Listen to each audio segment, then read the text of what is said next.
Hello everyone, welcome to our podcast. आज हम एक बहुत ही इम्पोर्टेंट टॉपिक के रिगार्डिंग बात करेंगे, अ, जो है विजिटर वीज़ा या टूरिस्ट वीज़ा एप्लीकेशन। तो इस पॉडकास्ट में हम डिस्कस करेंगे कि कौन-कौन सी ऐसी इम्पोर्टेंट चीज़ें हैं जो हमें ध्यान में रखना है, जिस वजह से हमारा वीज़ा सक्सेस के चांसेस इंक्रीज़ हो जाएँगे। और कौन-कौन से ऐसी चीज़ें ध्यान में रखने जो हमें नहीं करना है एप्लीकेशन फाइल करने के वक़्त, जिससे कि हमारे रिजेक्शन चांसेस इंक्रीज हो जाएंगे। तो आज हमारे साथ हमारे इमिग्रेशन एक्सपर्ट अचीरा है, जो इस टॉपिक में बात करेंगे। और मैं समझता हूँ कि इस वीडियो से आपको बहुत ऐसी इंफॉर्मेशन मिलेगी जिस वजह से आपके जो वीज़ा सक्सेस होने के चांसेस इंक्रीज हो जाएंगे। Welcome to the podcast ma'am. Hello hi. Ma'am, तो सबसे पहले मैं ये जानना चाहता हूँ कि विजिटर वीज़ा एप्लीकेशन फाइल करते वक्त कैंडिडेट्स को ऐसी कौन-कौन सी चीज़ें ध्यान में रखनी चाहिए जिस वज़ह से उनकी जो वीज़ा एप्लीकेशन है वो सक्सेस उनको मिले? तो आप प्लीज़ उसमें हमें गाइड कर सकते हैं? See there are some simple points जो हमें ध्यान रखनी है। Number one, strong family ties. Okay, आप अपने फैमिली से या कंट्री से कितने कनेक्टेड हो वो बहुत मैटर करता है। Okay, so B it in the form of a job offer, okay. Business, family, hmm, property, ये सब अच्छी तरीके से वो रिव्यू करते हैं। अ, So that particular point has to be very strongly established when you are filing your application. अच्छा, मतलब जैसे कि आप कह रहे हैं कि स्ट्रॉन्ग फैमिली टाइज़ हमें दिखाना है, तो इसमें हम क्या-क्या शो कर सकते हैं फैमिली, मतलब कि अगर मैं मैरिड हूँ तो मेरी स्पाउस की भी इन्फॉर्मेशन, मेरे बच्चों की इन्फॉर्मेशन करेक्ट किस तरीके से, तो फिर बताइए, आगे आप तो बताइए। इंडिया में है, आप जॉब कर रहे हैं, जी। so you have a purpose, right, right. of coming back. Second, you have a business, आपके पास एक established business है, so you definitely have a reason to come back. हुँ, आप एक फैमिली पर्सन हो सकता है कि आप मैरिड हो तो आपके डिपेंडेंट्स हैं, आप सिंगल हो आपके पेरेंट्स हैं, आपका property, you have a property ownership here, so you definitely have a reason to come back. So this are the pointers जो आपको बहुत अच्छे से ख्याल रखना है जब आप अपना एप्लीकेशन फाइल कर रहे हैं, कि ये particular point strong family ties आप इसको कैसे प्रेजेंट कर रहे हैं जी, थ्रू द पैरामीटर्स जो अभी मैंने मेंशन किया है, ओके। वो सब चीज़ों का ध्यान रखना चाहिए. सेकेंडली, फाइनेंशियल स्टेबिलिटी, हुँ, हुँ। मतलब प्रॉपर बैंक अकाउंट स्टेटमेंट, अगर आप सैलरीड है तो आपके पे स्लिप्स, आईटीआर, अगर आप बिजनेस में हैं तो रजिस्ट्रेशन डॉक्यूमेंट्स, ये सब बहुत मैटर करता है. ओके, मतलब अगर कोई कैंडिडेट है जो सिंगल है और बिज़नेस है और बिज़नेस रजिस्टर्ड नहीं है बट इनकम बहुत ज़्यादा है, तो उस केस में भी रिजेक्शन के चांसेस इंक्रीज़ हो सकते हैं? Documentation plays a very important role. अगर आप बोलोगे कि बस मेरे पास पैसे हैं और आप खुद अपना बिजनेस कर रहे हैं, आप सेल्फ एम्प्लॉयड है और आपके पास डॉक्यूमेंट्स ही नहीं है, then definitely there is no evidence कि आप काम कर रहे हैं. अगर आप फ्रीलांसर है, बहुत सारे के फ्रीलांसर्स होते हैं, तो फ्रीलांसर्स के भी डॉक्यूमेंट्स चाहिए. अगर आप किसी के लिए काम कर रहे हैं, right, as a freelancer, so you are getting some payment coming from the party and that should be reflecting in your bank account. बहुत सारे फ्रीलांसर्स होते हैं जिनको प्रॉपर कॉन्ट्रैक्ट लेटर्स मिलते हैं, वो भी आप शो कर सकते हैं. जैसे आपने बोला कि बिज़नेस में आईटीआर भी शो करना इम्पोर्टेंट हो जाता है, तो जो कैंडिडेट सैलरीड हैं उनको आईटीआर शो करना है या कोई ऐसी कंट्रीज़ हैं जहाँ पर आईटीआर मैंडेटरी होती है? अगर हम शेंगन कंट्री की बात करें, हाँ, हाँ। so they are mandatorily asking from you last 3 years ITR. Okay. So I'm very sure कि आज के डेट में हर कोई इंडिविजुअल अपना ITR फाइल कर रहे हैं. हुँ, Even if it is coming below the income slab, many file zero ITR, hmm, right? So every individual is filing ITR, whosoever is working. In fact, business में भी लोग ITR file कर रहे हैं because documentation जितना clean हो उतना आपके वीज़ा चांसेस आने के, पॉजिटिव आने का चांसेस बहुत ज़्यादा रहता है. So this is the second point. Third point is purpose of the travel, आप क्यों जा रहे हैं. फैमिली विजिट है, टूरिज्म है, कोई इवेंट है, जी। कोई रीजन क्या है जाने का. So that also is very closely reviewed by the case officer, right. तो अगर आप purpose of the travel clearly अपना हाईलाइट कर रहे हैं, so again it's a very positive sign that they would be impressed by the reason, and they should be giving you the um, positive visa outcome, Okay. right. One more thing, you have to show that you will come back. Okay. आप वापस आएंगे. आप कैसे इसको prove करेंगे? जैसे मैंने first point में बोला, अगर आपका जॉब है तो आप you are taking leave from your organisation, आपको एक छुट्टी ग्रांट हुई है, you have taken leave approval, so you have a job, you will be coming back. अगर आपका फैमिली है तो you have to show that I have a family here, right. तो again, that's again a big reason to come back. I have property out here, I have my business out there. So the intent has to be very clear, right? So intent should be clarified through these parameters, just a strong family ties, financial stability, clarity on the purpose of travel, right? Why you would come back. So ये अगर हम सारे pointers अपना clearly दिमाग में रखे while we are filing the petition, then there would be great chances of getting a positive outcome. Okay. और जैसे कि आप ये एप्लीकेशंस काफ़ी आपने देखा होगा, बहुत सारे एप्लीकेशंस वो सक्सेस होते हुए। तो it also depends, case to case depend करता होगा, हर क्लाइंट सेम नहीं होता। तो केस टू केस आप किस तरीके से, मतलब कि क्या क्या क्या इन्फॉर्मेशन एक एप्लीकेंट के आप ये लेना चाहोगे जिससे कि हम सक्सेसफुली फाइल कर सके एप्लीकेशन। कभी कभी ऐसा भी होता है कि कुछ कॉम्प्लिकेटेड होता है, तो ऐसा कोई सिनेरियो आप बताइए जहाँ पर केस कॉम्प्लिकेटेड और आप केस नहीं लेना चाहते, नहीं फाइल करना चाहते, आप फ्रेंड कैंडिडेट को बता दो कि आपका केस में ये कमी है और अभी मैं आपका केस नहीं ले सकती हूँ। तो इस तरीके से कोई ऐसा इंसिडेंट या ऐसा कोई सिनेरियोस आप शेयर करना चाहें? लाइक एज सच, तो मेरे को क्लियरली अभी याद नहीं आ रहा है, बट यस, हम हमारे पास बहुत सारे ऐसे क्वेरीज आती है जहाँ पे बंदे के पास कोई डॉक्यूमेंट्स ही नहीं है, बस he has a valid passport and he wants to go. So that thing is something which is not under our control, because जो big 5 countries होती है वो documentation clearly रिव्यू करते हैं. और आज के डेट में इतने स्कैम्स हो चुके हैं, right. There are so many scams and number. I think that even the embassies are on high alert when they are granting the visa.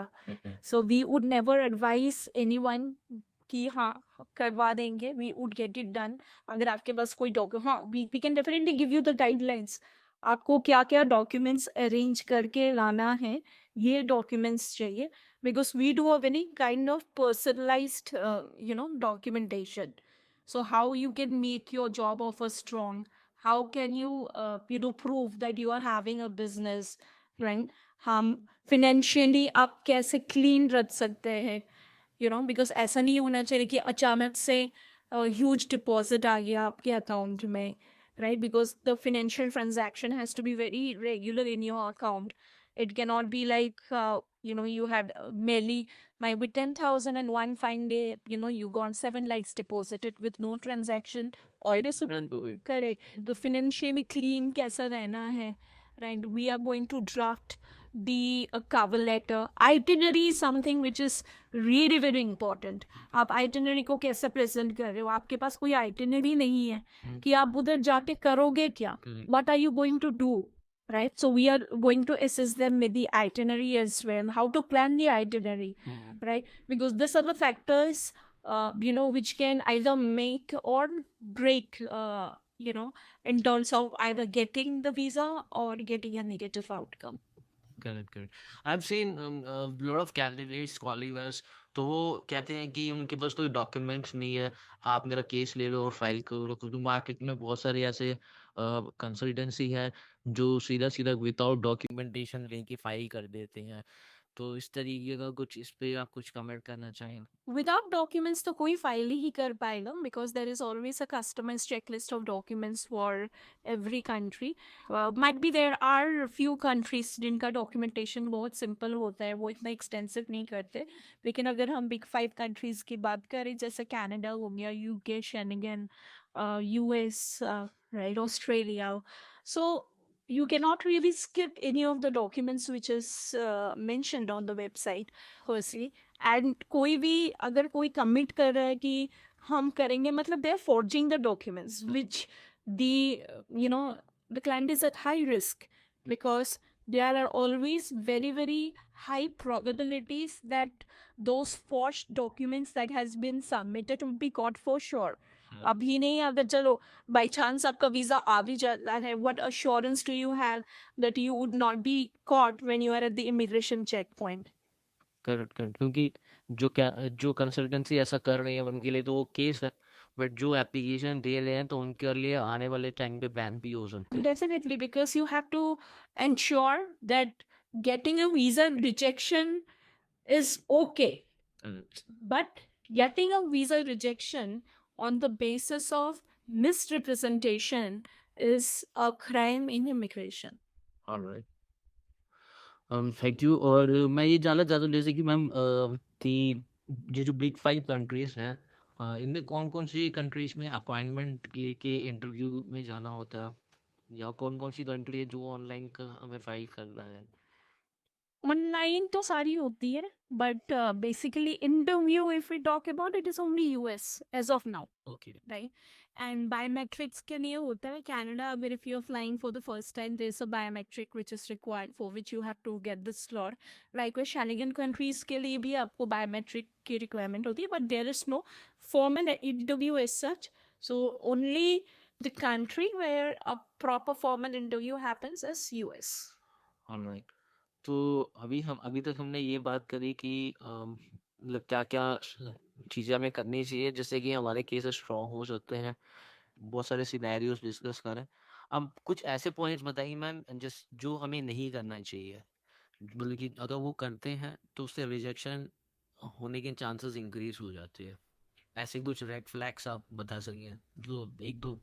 I think we have already covered much, just now.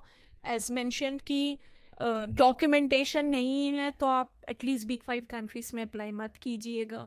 Secondly, financial transactions, अगर अचानक से आप huge transaction अपने account में deposit करवा देते हो किसी फैमिली मेम्बर से बाहर से, that is again a very red flag. They would definitely audit, and वो सोचेंगे कि कहाँ से अचानक ये पैसा आया है. आपको अपना वापस आने का रीज़न अगर आप तरीके से नहीं प्रेजेंट कर रहे हैं, जैसे अगर आप सिंगल है, आपके पास जॉब नहीं है, आप बिजनेस भी नहीं करते हो, आपका सच कोई प्रॉपर्टी भी नहीं है, तो डेफिनेटली केस मैनेजर को लगेगा कि ये बंदा शायद वापस ना आए, right? And definitely, stay away from any recommendation that comes that we would make the documents for you. This is I believe, the biggest red flag that you should be aware of. तो fund show के regarding बहुत मतलब कि requirement होते हैं, तो ये fund show किस तरीके से मैडम मैनेज करना होता है? Fund show, you have to take care of the fact that you have sufficient amount of money in your account so that you are able to afford the trip, because it is just not your air tickets, Correct. right? To and fro का air tickets का पैसा है तो ऐसा नहीं होगा, because if you're going on a tourist visa, you would be putting up somewhere in a hotel, right? So आपको अपने accommodation का care रखना है, and you are not going to lock yourself inside the hotel room because you are going there for tourism. So आप जाएंगे, आप घूमेंगे, explore करेंगे. So it's not necessarily that it's going to be in the same city. It would be rather in different cities in a country. So आपके पास इतने पैसे आप account में show कर लीजिए जहाँ पे they are convinced that yes, you have that amount of money to afford the trip. As much as money should be there sufficient in your savings account, but as a backup you can also show net worth, which can be in the form of any kind of investment, It can be in the form of fixed deposit. It can be form of mutual funds. You have insurance policies, right? So you have property somewhere. You've taken a property. You have some kind of rent coming in. So आप ये सारा दिखा दीजिए. Alright, और एक finally question ma'am, जैसे हमने शुरू में बात करी विजिटर या टूरिस्ट वीज़ा, तो इन दोनों में क्या डिफरेंस रहता है ma'am? Visitor visa is when you're going for a family visit. It can be a wedding, it can be a convocation of your child, it can be meeting any of your family member, right? And tourism mainly, like when you're going for tourism as a tourist to explore the country, to see different places. Visitor visa definitely does not restrict you from seeing new places. That's very obvious. अगर आप जा रहे हैं, apart from meeting your relative or for the purpose, you would be going to different places. So the basic difference is visitor is when you're visiting your family with a specific purpose to meet somebody, and tourism is when you're going as a tourist and exploring the country. Okay, so And yes, and one more thing, like under visitor visa, you essentially require an invitation letter coming from the sponsor who is calling you there, or जिससे आप मिलने जा रहे हो. तो invitation letter mandatory है. And add on के लिए ये हम रिकमेंड करते हैं, जिससे भी आप मिलने जा रहे उनकी भी कुछ डॉक्यूमेंट्स चाहिए होगा, उनका वीज़ा स्टेटस, वो प्रूफ ऑफ हिज और हर एम्प्लॉयमेंट, कहाँ वो रहते हैं, उनकी यूटिलिटी बिल्स. पर टूरिज्म में ये सब नहीं चाहिए. ओके, यहाँ पर मुझे एक सवाल मेरे मन में आना है मैम, जैसे ये दो कैटेगरी है, तो जैसे अगर हमारे कोई नॉन रह रहे हैं, तो वो वीज़ा फाइल करने से हमारे सक्सेस ज़्यादा आते हैं या टूरिस्ट वीज़ा अप्लाई कर, जो भी ऐसा कुछ? ऐसा कुछ भी नहीं है. वन इज लाइक, अगर आप एज अ टूरिस्ट फाइल कर रहे हैं, अगर आपके डॉक्यूमेंट स्ट्रॉन्ग हैं, इसमें कोई प्रॉब्लम नहीं. हाँ, बहुत समय होता है to have a travel history is a bonus. But अगर आपके पास ट्रैवल हिस्ट्री नहीं है, आप पहले बार ट्रैवल कर रहे हैं, ऐसा नहीं कि आपके वीज़ा नहीं आएंगे. डॉक्यूमेंटेशन बस स्ट्रॉन्ग होनी चाहिए. तो ऐसा नहीं है कि अगर आप टूरिस्ट में करेंगे तो चांसेस लेस है, विजिटर में करेंगे तो चांसेस ज़्यादा है. आइदर ऑफ द वन, जो पॉइंट्स मैंने आपको बताया है, strong family ties, financial stability, clarity of purpose of the visit, reasons to come back, travel history, ये सारे अगर हम ध्यान में रखते हुए अपना application फाइल करेंगे, then we can certainly be hopeful of getting a positive outcome. Thank you so much ma'am, काफ़ी वैल्यूबल और इम्पोर्टेंट इन्फॉर्मेशन आपने दी है. तो दोस्तों, मैं आपको बताना चाहूँगा कि टूरिस्ट वीज़ा अप्लाई करना टफ नहीं होता.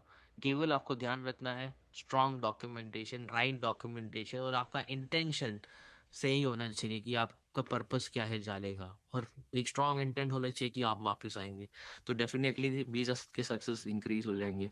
अगर फिर भी कोई कैंडिडेट ये ऐसे फ्री प्रोसेस करना चाहता है, तो डेफिनेटली वो हमें कांटेक्ट करें, होलोफायर्स एक्सप्लोर वीज़ास प्राइवेट लिमिटेड को.